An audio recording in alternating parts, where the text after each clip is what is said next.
A Segunda Guerra Mundial é uma experiência importante para o Exército Brasileiro, para as Forças Armadas brasileiras.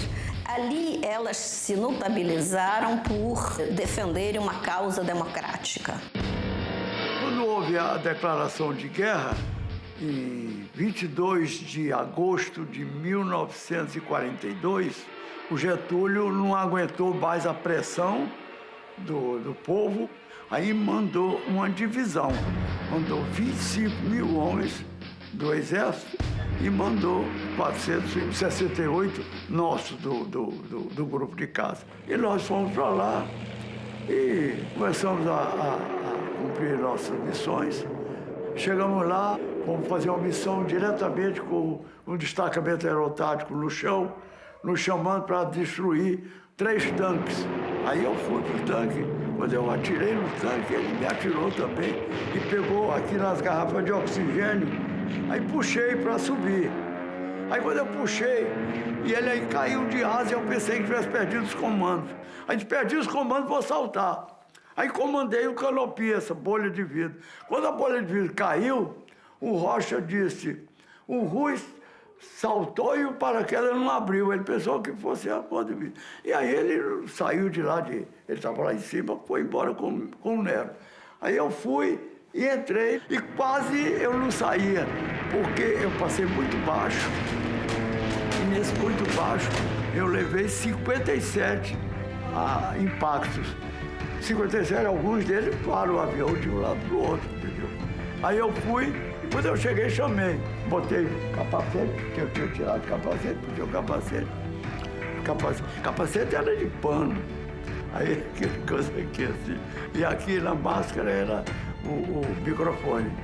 Aí eu disse, Jean Paul Brown, Jean Paul 3. Onde é que tu estás? Tu não saltaste? Eu digo, não saltei não. Eu estou aqui com... Aí eu digo, o que é? Eu digo, não, eu não quero conversa, não. Eu quero ir agora lá para a pesqueira de Garda e mando o Rocha para lá, para ele ver o que houve no meu avião.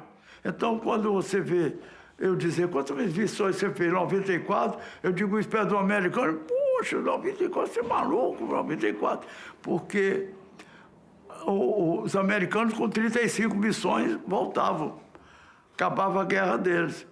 E nós não tivemos o substituto.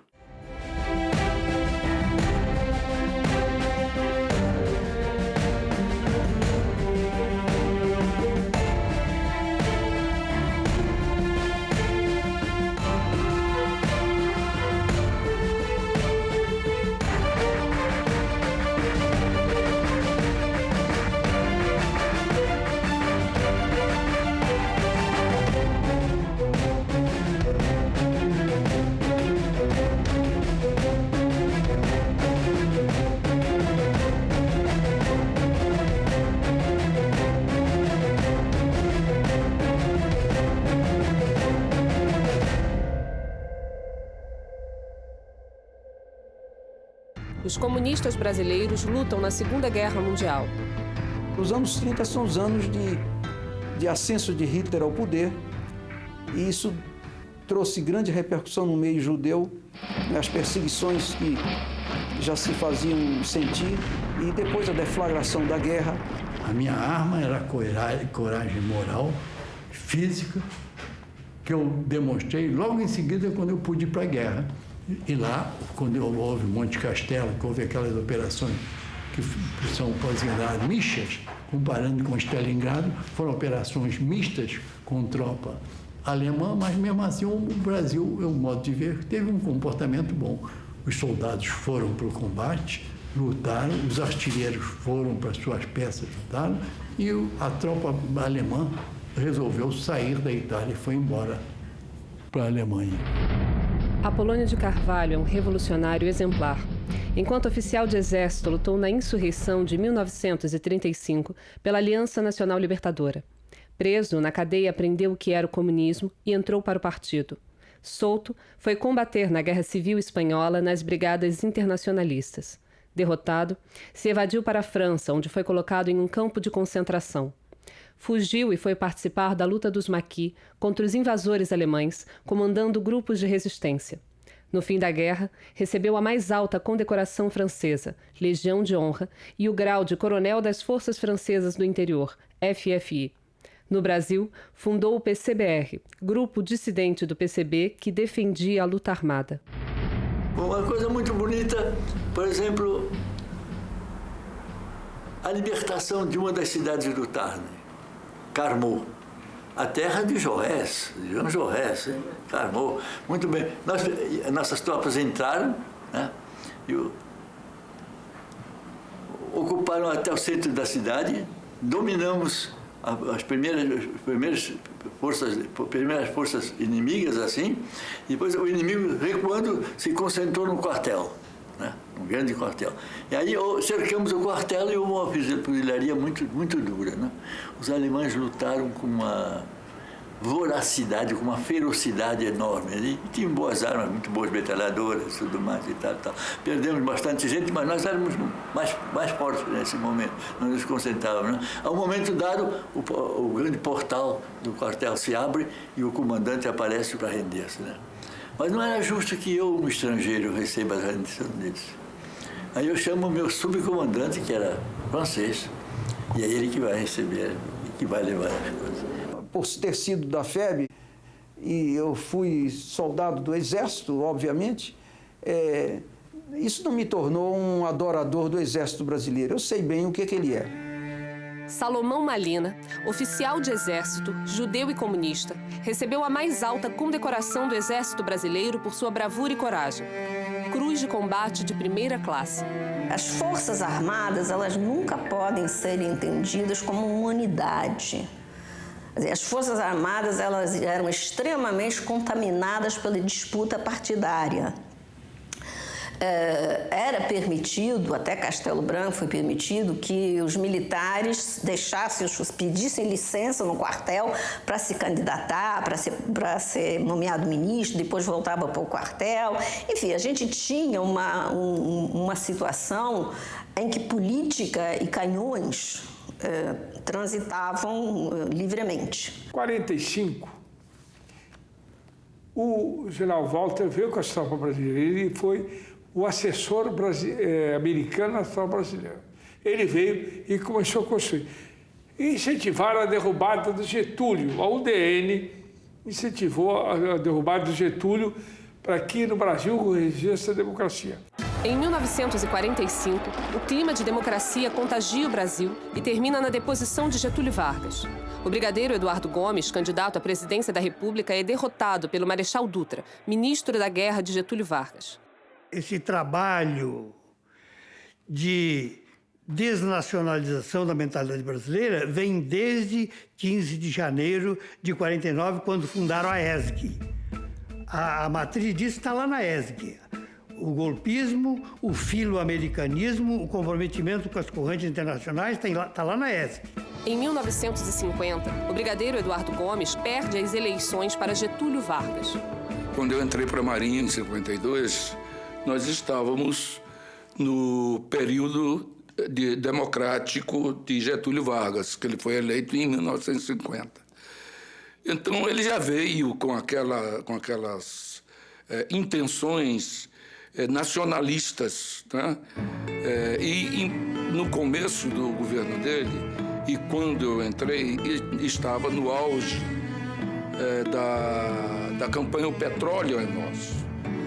Veja só, essa campanha O Petróleo é Nosso foi uma campanha tão intensa porque as Forças Armadas estavam divididas, se dividiram quando voltaram da FEB, da guerra. Uma parte era nacionalista, que eles chamavam de comunista, e a outra parte americanófilos. Então surgiu a Petrobras. Ora, em 53, aí a coisa pegou. Quando chegou em 54, aí houve o fato do tiro de um segurança lá do presidente, e sem o presidente saber, ele resolveu matar o Carlos Lacerda, e o cara que foi dar o tiro errou o tiro, matou o Major Vaz. Aí surgiu a República do Galeão. Qual era o objetivo? era tirar o presidente da República do catete para sentar lá no galeão para ser inquirido por esses caras. Carta do brigadeiro Rui Moreira Lima, seu pai, em agosto de 1954. Na noite de domingo do dia 22, repeti dentro do Palácio do Catete que não era, não sou, nem nunca fui getulista e que me sentiria desgraçado em defender seu governo, mas lutaria com todas as forças contra o golpe. Hoje, dia 24, acabo de ouvir nesse instante que o presidente renunciou à vida suicidando-se com um tiro no coração. Isso é grave. Vamos mergulhar em um regime de ódio e sangue.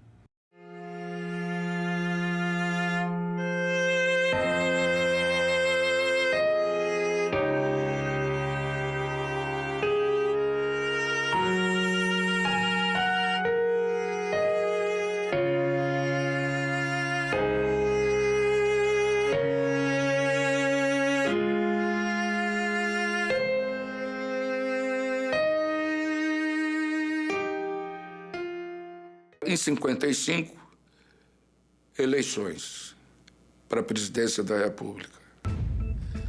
Aí eles ficaram numa situação difícil. Qual a situação difícil? Juscelino era do PSD, PSD sempre apoiou Getúlio Vargas. Então, eles pensaram, é a mesma turma que vai continuar. Nós temos que impedir.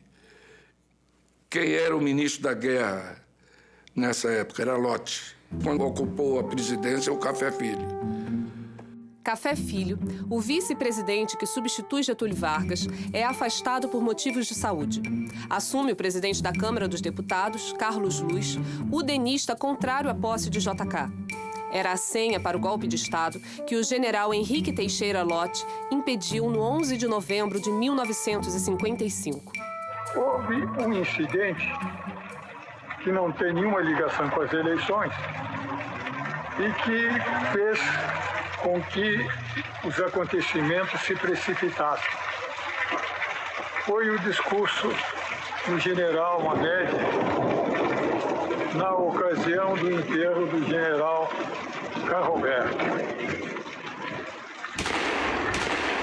Foi para mim uma surpresa quando o então coronel Mamed, ele pediu a palavra e começou a falar. E a surpresa aumentou e também, para mim, preocupação, quando, ao invés de tratar da vida do general Carroberto, das suas virtudes, dos seus serviços às Forças Armadas do Brasil, ele passou a abordar problemas tipicamente políticos. Um dos fatos que também me surpreenderam foi que, ao terminar o discurso lá do Mamed, o então presidente da Câmara, Carlos Luz, cumprimentou efusivamente. Surpreendeu-me essa fusão, porque eu não havia motivo para isso. Não. Ele não tinha feito a mesma coisa com outros oradores que falaram que justamente focalizaram em suas orações o passado do general Carroberto. E eu procurei um primeiro entendimento com o doutor Carlos Luz. E o doutor Carlos Luz disse-me nessa ocasião que iria determinar que a autoridade judiciária estudasse o problema. Eu ponderei que não se tratava de um problema jurídico, mas de um problema militar. E eu tinha apresentado 4 soluções possíveis. Uma era o coronel Mamed voltar para o Ministério da Guerra, que ele já estava na Escola Superior de Guerra mais tempo do que o que era normal, e eu não punia. Outra mais pior para ele era de que ele voltasse e eu punisse. Outra é que a autoridade militar a que ele estava subordinado, que é o chefe Estado-Maior das Forças Armadas, o punisse. E, finalmente, que o presidente punisse. Qualquer das 4 soluções, para mim, resolvia o problema disciplinar. O doutor Carlos Luz disse-me, então, que nenhuma dessas hipóteses fora por ele aceita. Eu digo, nesse caso, senhor presidente, eu desejo saber a quem eu devo passar as funções de ministro da Guerra. E fui para minha casa. Mandei chamar o general Denis. Ele veio, então propôs-me que pusesse a tropa de prontidão. E eu disse, eu decidi agir e temos pressa, vamos agir imediatamente. O que é que o Carlos Luz, Carlos Lacerda fizeram e os apaniguados fizeram? Correram para o Tamandaré. Penaboto, que era o comandante da esquadra na época, já estava lá esperando. E o Tamandaré saiu com eles, né? O Forte Copacabana deu 2 tiros, não para acertar. Aí afastou mais ainda o Tamandaré para o mar. E o Tamandaré não pôde atracar em Santos e ficou rodando. Quando foi no fim da semana, eles voltaram e todo mundo foi para casa e mudou o ministro da Marinha, né? Aí houve mudanças, mas não houve prisões deles, né? Não houve nada. JK toma posse em janeiro de 1956 e mantém o Marechal Henrique Teixeira Lott no Ministério da Guerra. 2 semanas depois, ocorre a primeira rebelião militar contra Juscelino, Jacareacanga. Ela termina em exílio e prisão dos revoltosos. Logo em seguida, JK anistia e reintegra as Forças Armadas, esses militares golpistas, e ainda os promove. Eu lembro aí de Jacareacanga e Aragarças, que foram 2 tentativas de golpe na época do presidente Juscelino Kubitschek, e que o meu pai se posicionou radicalmente contra, achou um absurdo aquilo ali. A segunda tentativa de golpe no governo JK, em 1959, Aragarças. Nessa operação que eles foram lá para o norte do Brasil, no avião Beechcraft da época, roubado em Belo Horizonte pelo capitão Amude Mascarenhas, o papai encontrou uma papelada impressionante, além de armamento e munições. A papelada tinha até projetos já, em 1959, de atos institucionais. Quer dizer, se essa quartelada delirante tivesse dado certo, eles já tinham uma ideia muito parecida com a de 64 na cabeça. Jânio Quadros, aliado da UDN, derrota o Marechal Henrique Teixeira Lott na disputa pela presidência da República em 1960. O candidato a vice-presidente do PTB, João Goulart, derrota o candidato da UDN, Milton Campos. Medidas independentes de Jânio Quadros, tais como a condecoração de Che Guevara e a viagem de João Goulart à China, levam ao rompimento do presidente com a UDN. Em 25 de agosto de 1961, Dia do Soldado, Jânio Quadros renuncia à presidência da República. O Brasil chega à beira da Guerra Civil.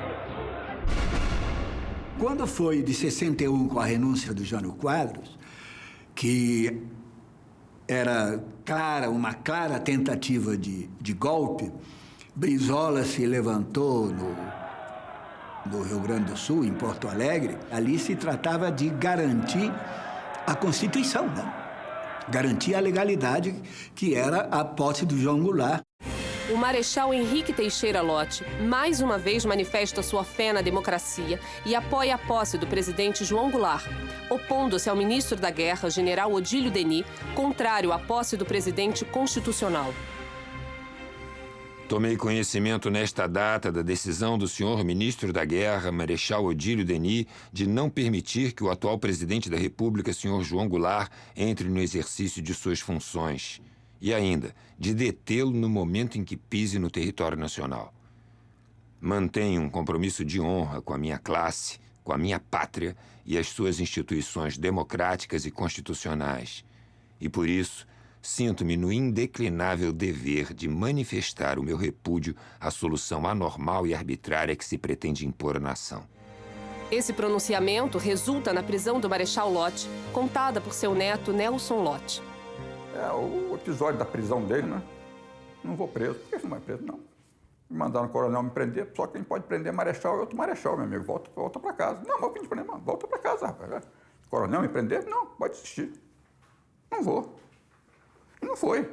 Tiveram que buscar um Marechal em casa para prender ele. Ele não foi porque o coronel não me prende. Aí que vai? Mete bala no cara? Arrasta, imagina arrastar o marechal com 60 anos, ou ex-ministro da guerra, saiu arrastando o cara pela rua. É uma situação difícil.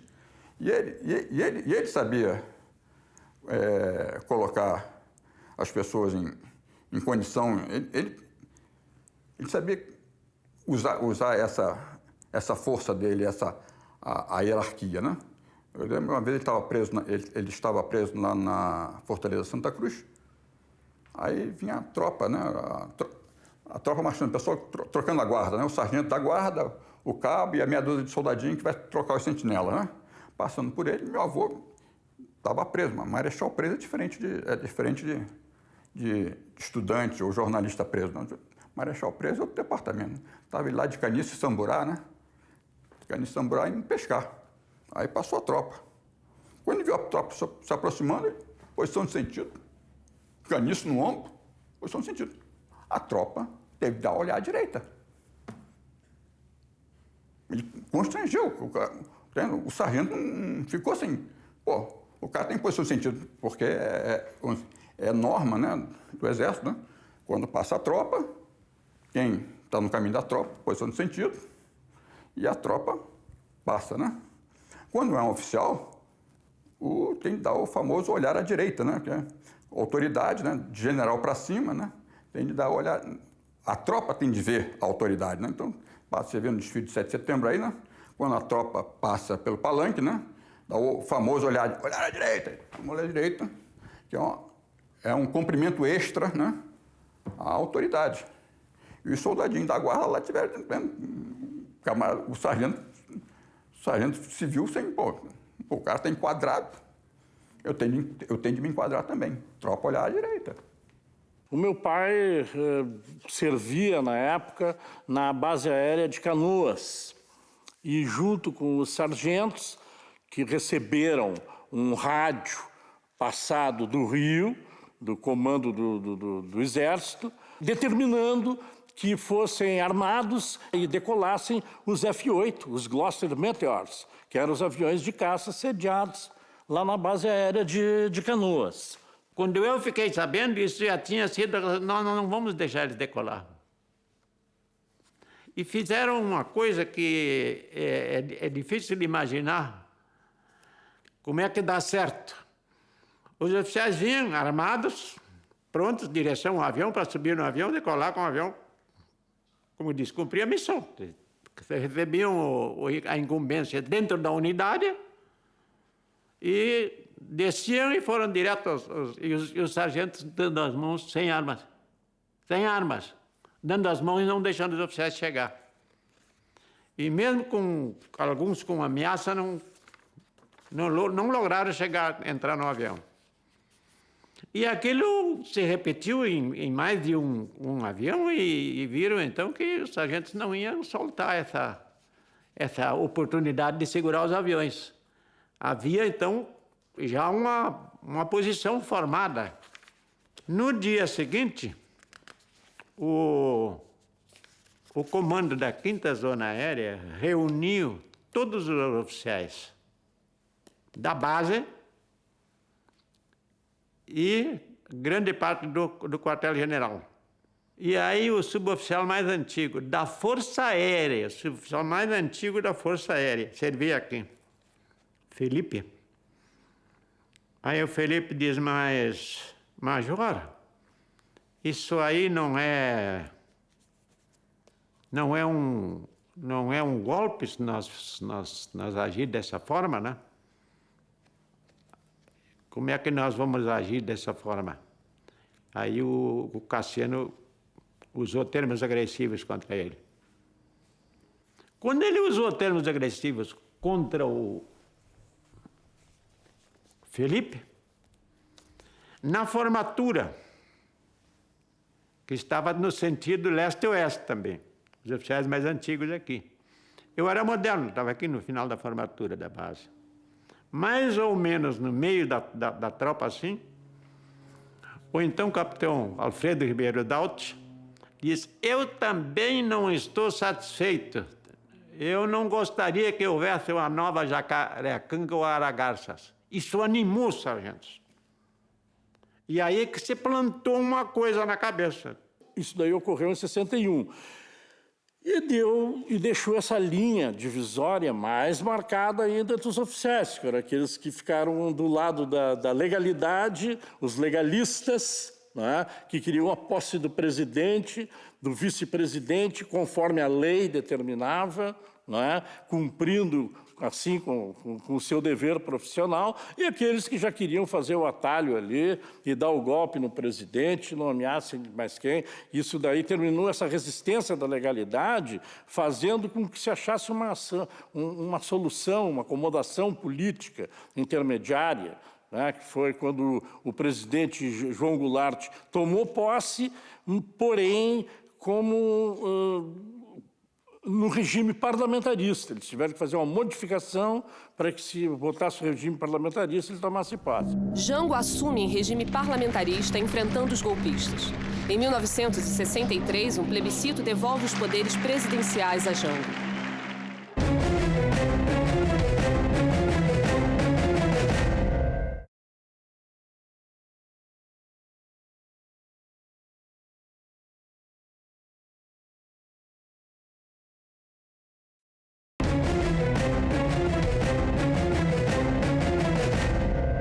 Em 1964, o golpe militar divide as Forças Armadas.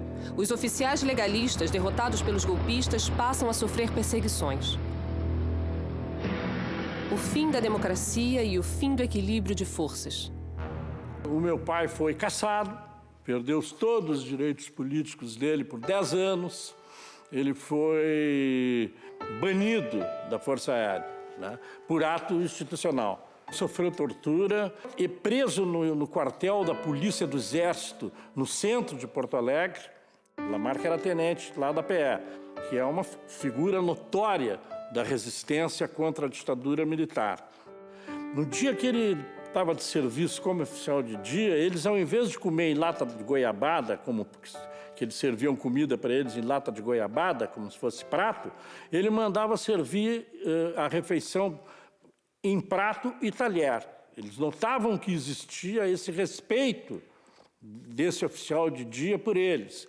Até a fuga do meu pai, coincidentemente, no dia em que o Lamarck estava de oficial de dia, né? Meu pai passou para cima do forro dessa unidade, desse quartel da PE, caminhou em direção à praça, onde a altura do forro com a calçada era menor, atou ali o cobertor que lhe servia de abrigo, pulou e dali ele desceu e foi embora para casa e acordou a minha mãe e a minha avó em plena madrugada. Minha avó, que é espírita, pensou até que estivesse enxergando alguma coisa, algum sinal.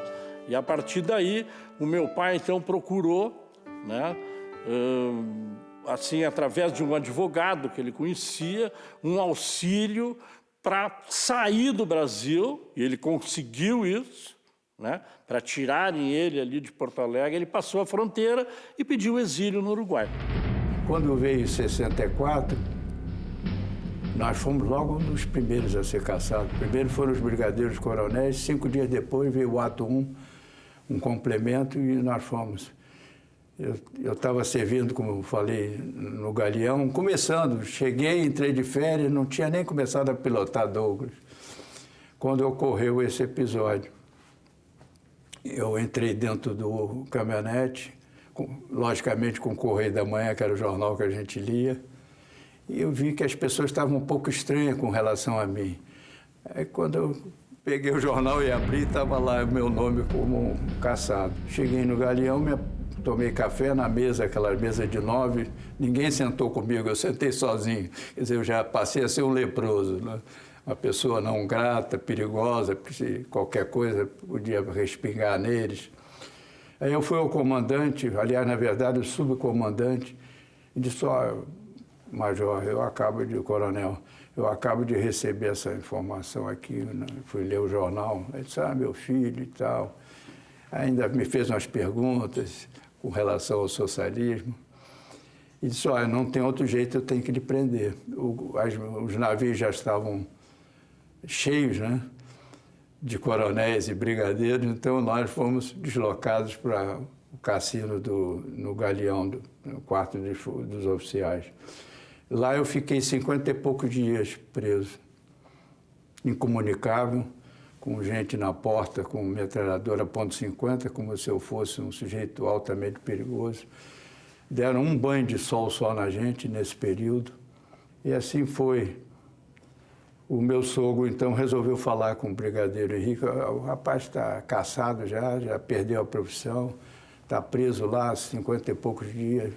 Aí veio logo a ordem para eu fazer exame médico e fui para casa. Nunca respondi um inquérito.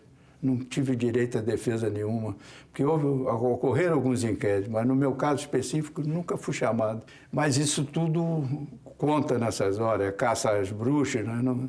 Você não tem como evitar isso. E perseguiu a minha mulher, que não pôde exercer a profissão dela de professora.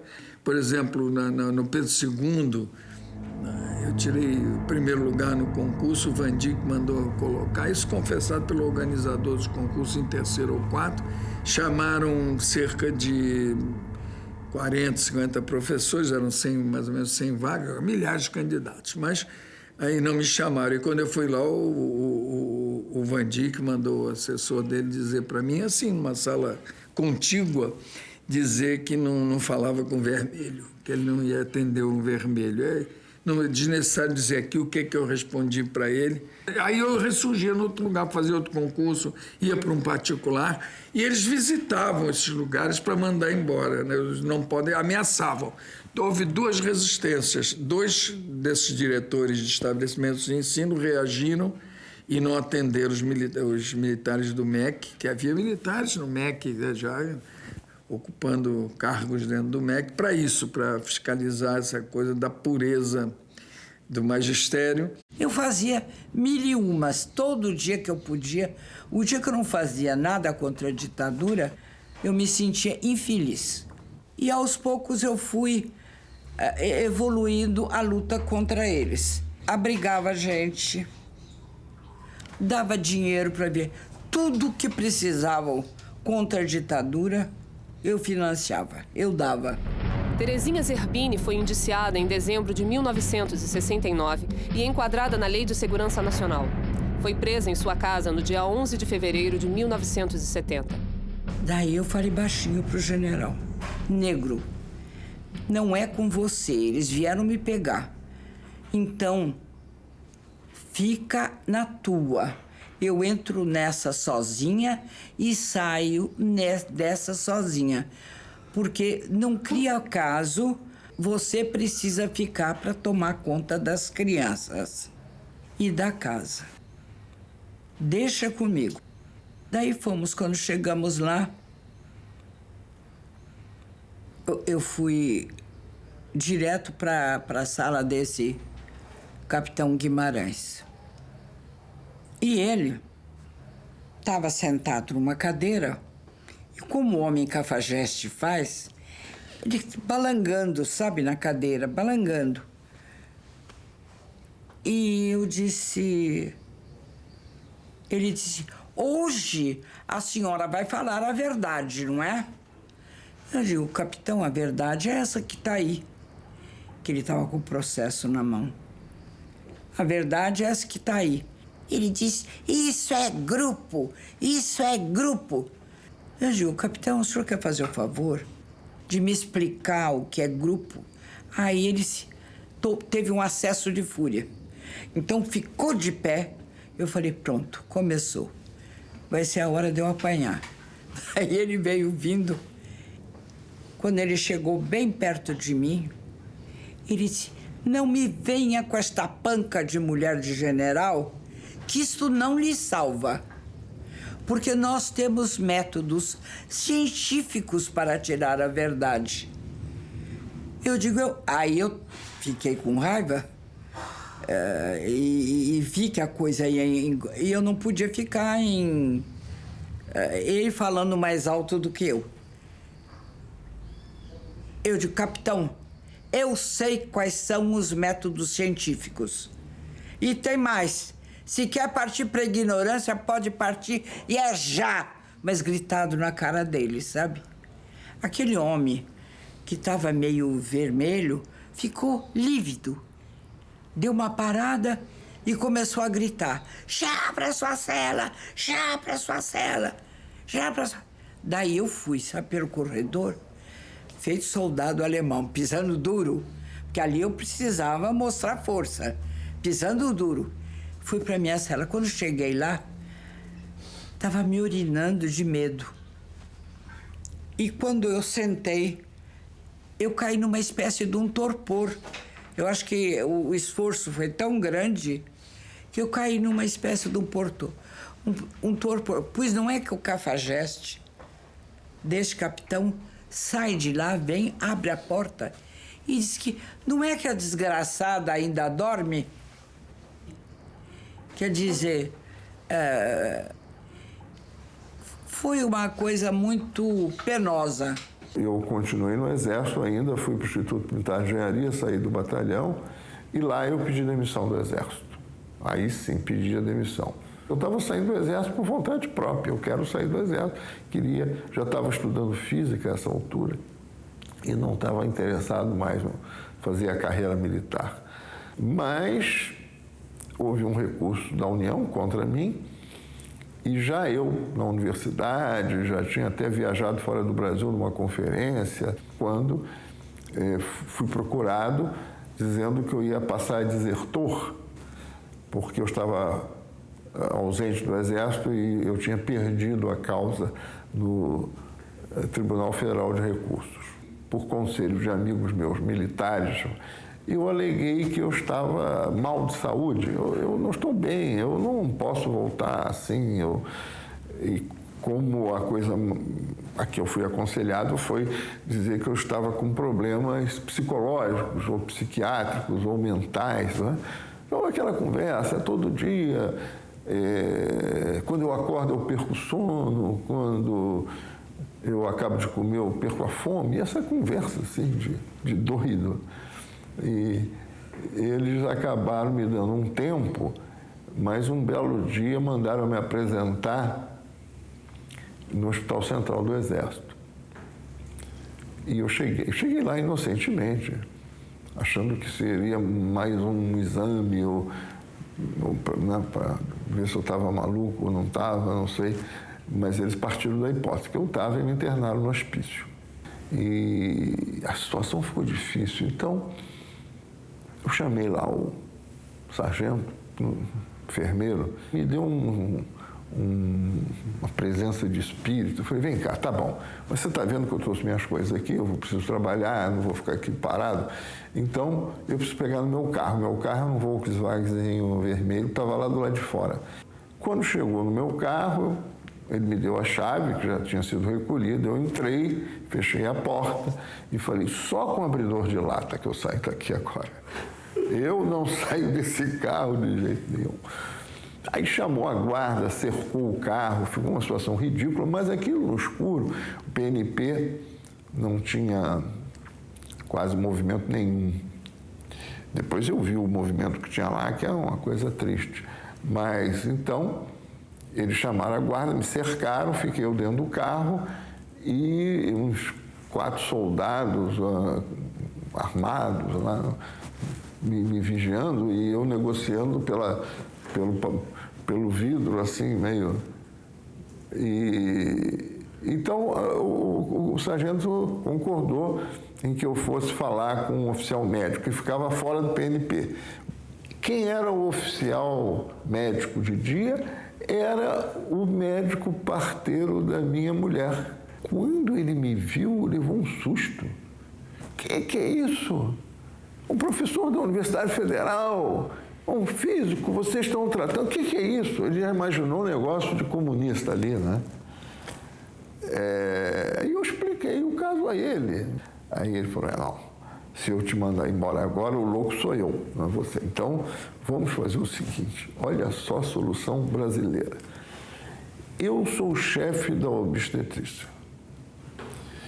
Aí eu falei, bom, mas eu estou no pavilhão neuropsiquiátrico. Ele falou, é difícil passar a noite lá, eu imagino, né? Então vamos fazer o seguinte, você passa o dia lá e quando chegam umas 9, 9h30, eu mando te buscar e você dorme com as mulheres aqui, não, bem, em termos, né? No pavilhão das mulheres que vão ter tratamento obstetra ou ter filhos, principalmente, né? Então, eu fiquei nessa situação cômica, que eu passava o dia como louco e a noite como grávida, porque eu me recolhia. Agora, foi mesmo assim dureza, com o que eu assisti lá, aquela coisa que eu não faço nem crítica, que eu não entendo para fazer, dos choques nos caras que perturbavam lá, não é? E eu vi também ali os presos políticos que ficavam na pedra Barão de Mesquita e quando estavam muito machucados eram levados para lá, porque o PNP tinha segurança para os loucos não fugirem, né? Então lá eles eram atendidos. Eu estava me preparando para ir à praia. 1972, no verão de 72, o verão famoso do Rio, do Pia, das dunas, aquela coisa toda. E quando de repente, umas 9h30, 10 horas da manhã, toca a campainha da minha casa, eu vou lá abrir a porta, entram 12 caras armados de metralhadora até a cabeça, até o teto, empurram a minha irmã, que é portadora de síndrome de Down, jogam ela no chão e começam a invadir a casa, a vasculhar tudo. Meu pai se apresentou, ele tinha carteira de coronel de aeronáutica, porque a patente havia sido cassada e minha mãe recebia a pensão de viúva, né? Se apresentou, eu era um capitão que estava comandando, o capitão mandou tem que chamar um coronel aqui, porque eu não posso ficar nesse negócio. Bom, aí nós ficamos 3, 4 dias em prisão domiciliar. No último dia, eles estavam procurando meu irmão. No último dia, eles levaram a minha mãe e relaxaram a prisão domiciliar e nós ficamos 50 dias sem ter notícias dela. Não é? Nesse período ela foi violentamente torturada e depois foi operada no Hospital Central do Exército, tal o nível das sevícias realizadas e permaneceu cerca dos 50 dias que ela ficou desaparecida, ela passou quase 40 no Hospital Central do Exército. Foram 10 dias de tortura que deve ter sido um horror para ela.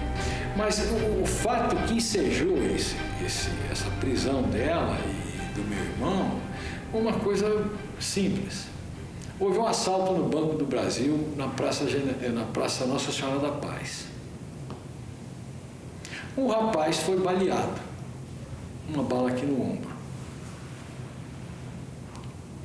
E aí então, para onde é que vamos levar o rapaz baleado, para onde é que não vamos levar?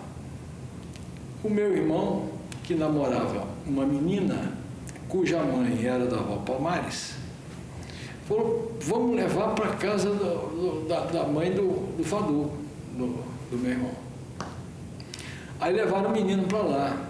Minha mãe, médica, submetida ao julgamento e à fidelidade, né, o juramento de Hipócrates, né, ela extraiu a bala do rapaz, tratou dele e depois mandou embora.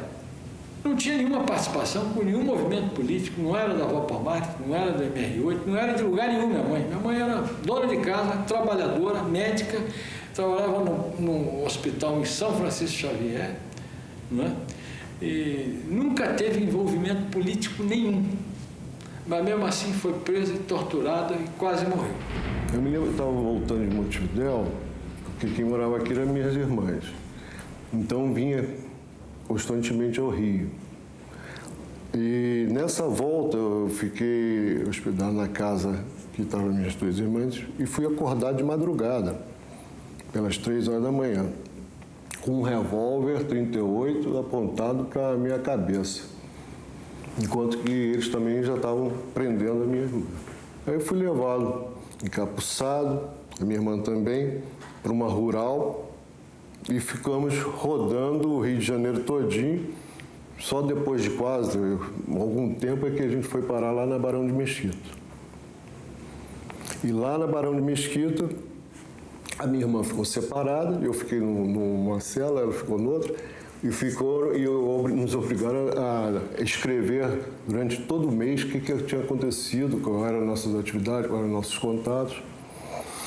Não fui torturado, mas fui muito maltratado, tá? Minha irmã acabou depois de 2 meses depois, foi parar lá em Realengo, numa prisão, e eu fui levado para o Rocha, me deixaram lá sozinho, sem ninguém, aos 15 anos de idade.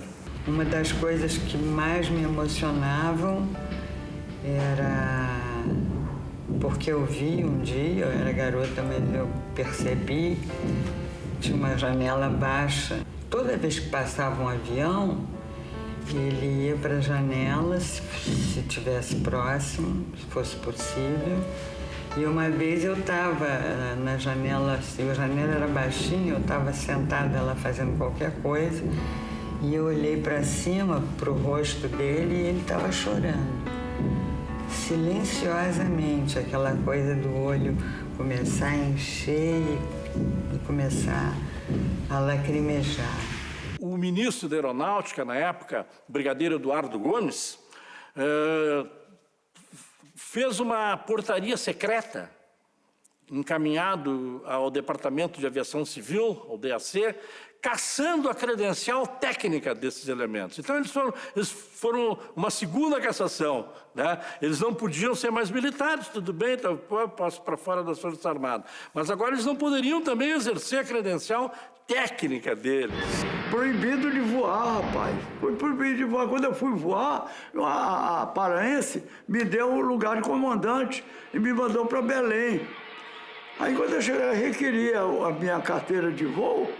Quando eu requeri minha carteira de voo, passei 1 mês, 2 meses. Aí, pô, cadê a carteira de voo? Aí eles botaram, fizeram uma portaria secreta e disseram que quem foi atingido pelo ato institucional não tinha direito de voar. Você já viu, quer dizer, matar de fome. Mas os aviadores não puderam ser aviadores civis, porque você tinha que fazer uma solicitação. Aí eles não entregavam, você fazia de novo, eles não entregavam. Aí o papai foi para a Justiça, chegou ao Supremo, ganhou, fez nova solicitação para receber, como uma carteira de motorista, uma carteira de piloto.